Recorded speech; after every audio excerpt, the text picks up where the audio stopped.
level.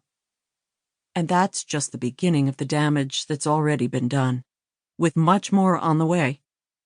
As a major PEN America study concluded in 2019, as local journalism declines, government officials conduct themselves with less integrity, efficiency, and effectiveness, and corporate malfeasance goes unchecked. With the loss of local news, citizens are less likely to vote, less politically informed, and less likely to run for office. Democracy, in other words, loses its foundation. The decline of local news is every bit as troubling as the spread of disinformation on the internet. Cries of fake news from President Trump and his sympathizers may seem like the biggest problem in the media ecosystem. It's true that the public's lack of trust in their news sources, sometimes for good reason, is a great worry. But intentional disinformation, media bias, and the disparagement of the press for political reasons are not the subjects of this book. While these may grab the public's attention, another crisis is happening more quietly. Some of the most trusted sources of news, local sources, particularly local newspapers, are slipping away, never to return.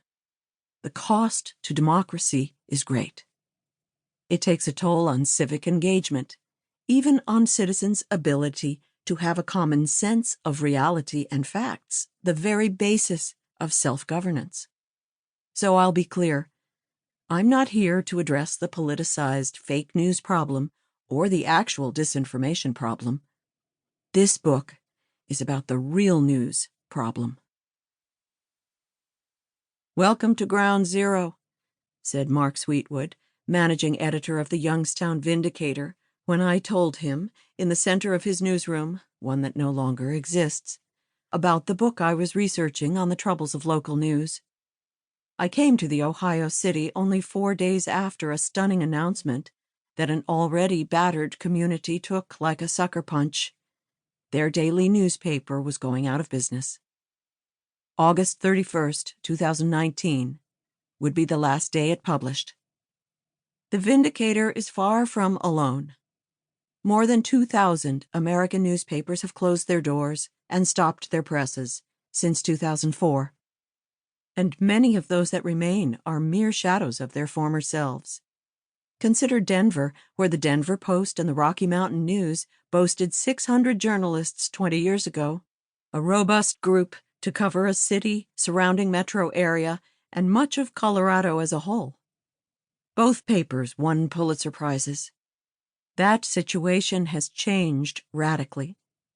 The Rocky, as it was known, went out of business in 2009, and the Denver Post, owned by a hedge fund fronted by a group called Digital First Media, is down to under 70 in its newsroom. It's painful. There's a knot in my gut to see what we built up over time torn down in this relentless way, Greg Moore told me in 2018. He was the Post's top editor from 2002 to 2016, when he stepped away, disheartened by what he called the ownership's harvesting strategy. My old paper, the Buffalo News, is facing an existential threat. It lost money in 2018 for the first time in decades. This development was frightening to its employees and management, though unknown to almost all local residents. Why would they think the paper was hurting? After all, there were so many years that the News would send $1 million a week to its Omaha-based owner, Warren Buffett's Berkshire Hathaway. Until early 2020, Berkshire owned dozens of papers, including the Omaha World Herald. And though Buffett, who bought the paper in the 1970s, says he loves newspapers, he had made it clear that he was not inclined over the long term to support papers that are losing money. He believes in the purpose of journalism, but is not a newspaper philanthropist. The interests of Berkshire's shareholders come first. And the famed investor is extremely bearish about the future of local newspapers. "They're going to disappear," Buffett said in a 2019 interview with Yahoo Finance. In a particularly